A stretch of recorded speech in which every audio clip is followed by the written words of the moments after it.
ગુજરાતમાં 1 મે 2017થી અમલી થયેલા કાયદાની જોગવાઈઓ મુજબ રાજ્ય સરકારે ગુજરાત રિયલ એસ્ટેટ એપેલેટ ટ્રિબ્યુનલની સ્થાપના કરી છે.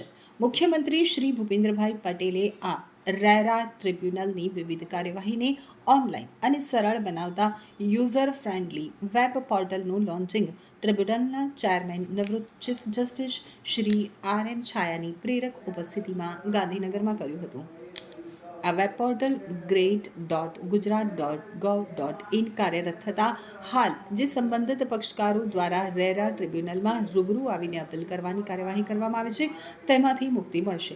પક્ષકારો પોતાની અપીલ આ યુઝર ફ્રેન્ડલી વેબ પોર્ટલ ઉપર કરી શકશે. એટલું જ નહીં, તે અંગેની ફી પણ ઓનલાઈન ભરી શકાશે.